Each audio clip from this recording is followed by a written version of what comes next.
wabarakatuh. Kembali lagi sama saya Haita dari kelas 10 TJKT 1 akan menjelaskan tentang IP address dan subnetting. Outline-nya ada pengenalan IP address dan subnetting, IP public dan IP private, class full dan class addressing, kasus subnetting, content block subnet, konsep, switch, dan router. Yang pertama ada pengenalan IP addressing dan subnetting. IP address adalah identitas untuk sebuah komputer dalam suatu jaringan internet. Contohnya 192.168.1.1.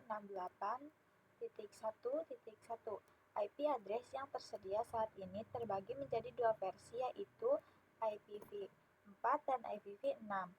IPv4 menggunakan 4 oktet yang dimana per oktetnya terdiri dari 1 byte angka desimal dari 0 sampai 255 yang dipisahkan dengan titik, contohnya 192.168.1.1.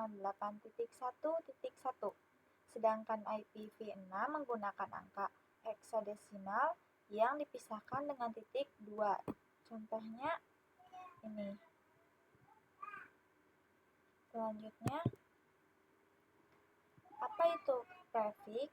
Prefix itu menunjukkan jumlah IP yang bisa digunakan. Contohnya 192.168.1.1 atau 24. Itu artinya jumlah IP address yang bisa digunakan sebanyak 256. Dan ini tabelnya ya teman-teman. Subnetting merupakan cara metode yang digunakan untuk menentukan prefix berapa yang sesuai untuk digunakan. Subnetting. IP public. IP public merupakan IP yang digunakan di internet dan bisa diakses dari mana saja. Misalnya kita mengakses Facebook, YouTube, dan lain sebagainya. Maka secara tidak sadar kalian sedang mengakses IP public masing-masing yang dimiliki oleh mereka.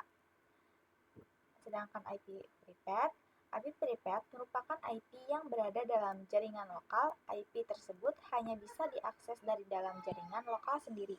Contoh dari jaringan lokal itu seperti sekolah ataupun kantor yang hanya terdiri dari beberapa device saja. Selanjutnya ada class full dan classes addressing. Untuk IP addressing private dan IP addressing public itu diklasifikasikan berdasarkan kelas.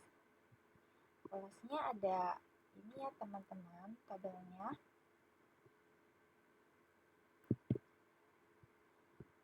Yang keempat ada kasus subnetting.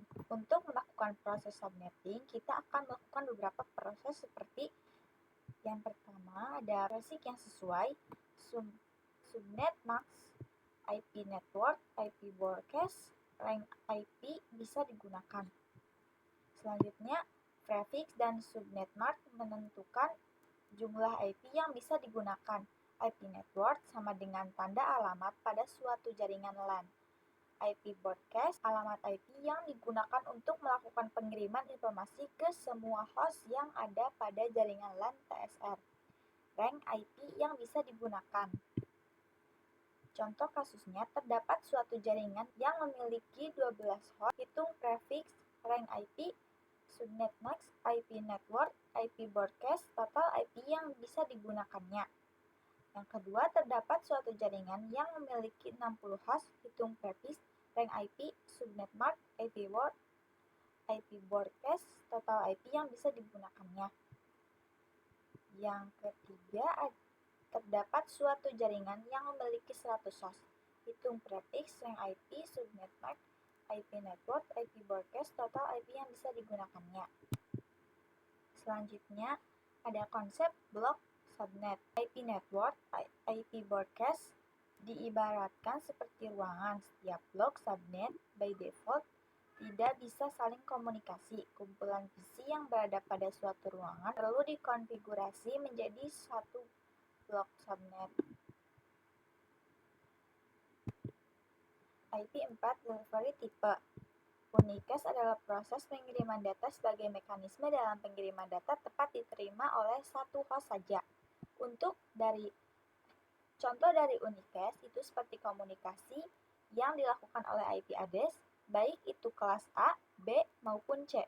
One-to-one communication, jadi dari satu host mengirim ke satu tujuan yang sudah ditentukan tujuannya. Yang kedua, multicast, one-to-many communication. Artinya, proses pengiriman data oleh satu host ke beberapa destinasi yang sudah dikelompokkan tujuannya dalam satu grup. Contohnya IP address berbasis kelas D. Walaupun kelas D tidak digunakan, akan tetapi cara kerja IP address kelas D itu termasuk kategori multicast. Yang ketiga ada broadcast, one-to-all communication, yaitu proses pengiriman data yang diterima oleh semua host pada jaringan yang bisa kita sebut pada blok subnet yang sama. Jadi, dari satu host mengirim ke semua tujuan yang sudah dikelompokkan sesuai broadcast domainnya. Contohnya seperti cara kerja ARB, yaitu melakukan pengiriman oleh switch. Konsep switch dan router. Pada jaringan komputer itu ada beberapa device yang kita perlukan untuk membangun jaringan komputer itu sendiri. Di antaranya, switch digunakan untuk mengkoneksikan perangkat yang sama network. Router digunakan untuk mengkoneksikan perangkat yang berbeda network. Itu saja yang dapat saya jelaskan di materi kali ini. Kurang lebihnya mohon maaf. Wassalamualaikum warahmatullahi wabarakatuh.